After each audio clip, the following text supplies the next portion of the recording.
صبح شام کی مسنون دعائیں. جو شخص صبح شام 100 مرتبہ سبحان اللہ و بحمدہ پڑھے، یعنی صرف اتنا، تو اللہ تعالیٰ اس کے تمام گناہ معاف فرما دیں گے، اگرچہ سمندر کی جھاگ کے برابر ہو. اس کی عادت کیسے ڈال سکتے ہیں آپ؟ کیونکہ مصروف ہے نا سب، تو اتنا وقت تو نہیں ہوگا کہ جا نماز پہ بیٹھ کے 100 دفعہ پڑھ کے پھر اٹھے. کوئی ایک خاص کام جو آپ کو روز کرنا ہے، تو اس خاص کام کے ساتھ آپ ایک خاص ذکر جو ہے وہ اپنا باندھ لیں. ایک تو ہے نا کہ ہر وقت کوئی بھی ذکر آپ کریں، لیکن یہ جو مخصوص اذکار بتائے گئے مخصوص اوقات میں کرنے کے، تو ان کا فائدہ جب ہی ہوتا ہے جب ہم ان کو اوقات کی پابندی کے ساتھ کرتے ہیں. اور اصل میں اس کے پیچھے حکمت بھی یہی ہے وقت بتانے کی، کہ پھر انسان اس میں مس نہیں کرتا. صبح ہوئی، اللہ کی یاد آئی، اور سنت کے مطابق جو آپ صلی اللہ علیہ وسلم نے بتایا وہ ذکر کرنا. ویسے تو آپ کوئی بھی کر سکتے ہیں، ہر ذکر میں فائدہ ہے، لیکن آپ کے نقش قدم پہ چلنا، جہاں آپ نے قدم رکھا وہیں پیچھے رکھنا، اس کا لطف ہی کچھ اور ہے. ٹھیک ہے نا، یعنی اس میں تھوڑا فرق ہو جاتا ہے. پھر چلیے، آپ صلی اللہ علیہ وسلم نے فرمایا صبح و شام 3 مرتبہ یہ دعا پڑھنے والا دن اور رات کی تکلیفوں اور نقصان سے محفوظ رہتا ہے. بسم اللہ الذی لا یضر مع اسمہ شیء فی الارض ولا فی السماء وہو السمیع العلیم.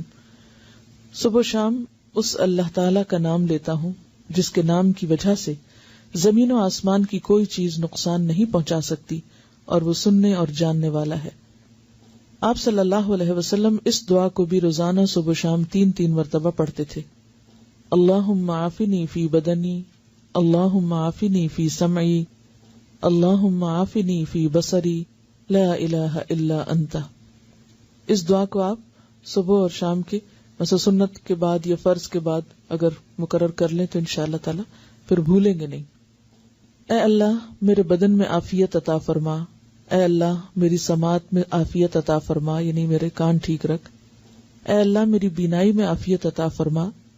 آپ کے سوا کوئی بھی معبود نہیں ہے، کیونکہ انسان کی جسمانی صحت اس کی عبادت کے لیے، اس کے کام کاج کے لیے، فرائض کی ادائیگی کے لیے بہت ضروری ہے. تو آپ صلی اللہ علیہ وسلم 3 بار صبح اور شام یہ پڑھتے تھے. اب ویسے تو آپ ایک بار بھی پڑھ سکتے ہیں، لیکن اصل سنت کیا ہے؟ پھر 3 بار پڑھنا. آپ صلی اللہ علیہ وسلم نے فرمایا کہ جو شخص سورہ اخلاص، سورہ فلق اور سورۃ الناس صبح شام 3 بار پڑھے گا تو وہ ہر قسم کی آفت سے محفوظ رہے گا. ترمذی کی روایت ہے. آپ صلی اللہ علیہ وسلم نے سیدہ فاطمہ رضی اللہ تعالی عنہا کو ہر صبح شام یہ دعا مانگنے کا حکم دیا تھا، یعنی آپ نے اپنی بیٹی کو یہ دعا سکھائی تھی.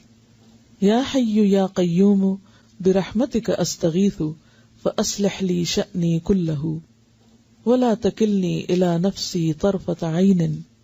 اے ہمیشہ زندہ اور قائم رہنے والے، آپ ہی کی رحمت کا واسطہ دے کر فریاد کرتا ہوں کہ میرے سب کاموں کو درست کر دیں اور مجھے میرے نفس کی طرف پلک جھپکنے کی دیر کے لیے بھی حوالے نہ کریں. اس کا کیا مطلب ہے؟ مجھے میرے نفس کے حوالے ایک پلک جھپکنے کی دیر بھی نہ کریں. کیوں؟ مجھے مسلسل اپنی حفاظت میں رکھیں، میں بھٹکنے نہ پاؤں. ومن یکفر بالطاغوت، تو طاغوت میں سب سے پہلے خود اپنا نفس آتا ہے. ان النفس لامارۃ بالسوء. اور اگر انسان اپنے نفس کی باتیں ماننے لگ جاتا ہے تو کبھی بھی پھر وہ اللہ کی بات نہیں ماننے دیتا. تو انسان نفس کے حوالے ہوا نہیں اور پھسلا نہیں اور گیا نہیں. ٹھیک ہے، تو اس لیے یہ دعا بھی بہت اہم ہے اور بہت ضروری ہے. تو نفس کے حوالے ہونے کا مطلب کیا ہے؟ برائی کی طرف جانا. اور اس میں آپ دیکھیے کہ آپ سارا دن عہد کریں گے میں نے یہ نہیں کرنا ہے، ایسا نہیں بولنا، ایسا نہیں کرنا، اور لمحے بھر کے لیے کیا ہوتا ہے؟ منہ سے بات نکل جاتی، آپ ایک دم غصے میں آ جاتے ہیں، آپ ایک دم وہ کہہ آتے ہیں جو سویر سے وعدہ کر رہے تھے شام تک کہ اب آج سے میں نے یہ جملہ نہیں بولنا یا یہ کام نہیں کرنا. وہ لمحے بھر کے لیے آپ نفس کے حوالے ہوئے اور گئے. تو یہ دعا بہت ہی زبردست دعا ہے کہ یار اب میں تو اپنے آپ پر، خود پر ایک لمحے کے لیے بھی بھروسہ نہیں کر سکتا، لمحے کے لیے بھی مجھے نہیں ادھر جانا، کیونکہ ہمارے ساتھ نفس بھی ہے، شیطان بھی ہے. تو یہ ایسے دشمن ہیں، ایسی طاقتیں ہیں کہ جن کا مقابلہ ہم تنہا نہیں کر سکتے، یہ صرف اللہ کی مدد سے ہو سکتا ہے. اس لیے صبح اور شام، ورنہ بعض اوقات انسان کہیں ایک دفعہ تو مانگ چکا، اب اور کیا مانگنا، روز کیا یہی مانگنا. یعنی آپ کے ذہن میں یہ آ سکتا ہے کہ سویرے بھی مانگو، شام بھی مانگو، وہی باتیں، پھر ریپیٹیشن. اس ریپیٹیشن کی ہر سویر کو ضرورت ہے اور ہر شام کو ضرورت ہے کہ ہم بھولنے والے ہیں. پھر سید الاستغفار. آپ صلی اللہ علیہ وسلم نے فرمایا جس نے صبح و شام صدق دل سے سید الاستغفار کو پڑھا اور اسی دن یا رات فوت ہو گیا تو وہ جنت میں داخل ہوگا. اب آپ دیکھیں اللہ تعالیٰ نے بخشش کے کتنے سامان کیے ہیں. ایک چیز کر لو، دوسری کر لو، تیسری کر لو.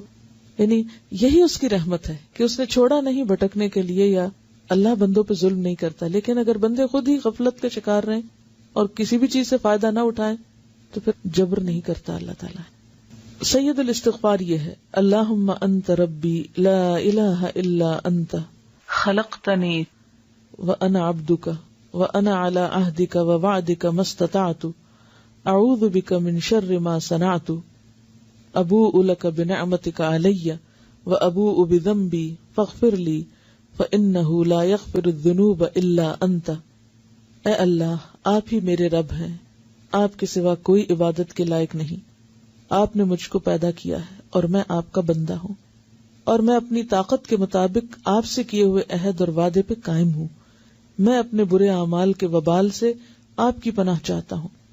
میں آپ کی نعمتوں کا اقرار کرتا ہوں، یعنی جو بھی آپ نے نعمتیں مجھ پر کی ہیں ان سب کا اعتراف کرتا ہوں، اور اپنے گناہوں کا بھی اعتراف کرتا ہوں. یعنی ایک طرف تو نے مجھے اتنا کچھ دیا اور دوسری طرف میرے گناہوں کے ڈھیر ہیں.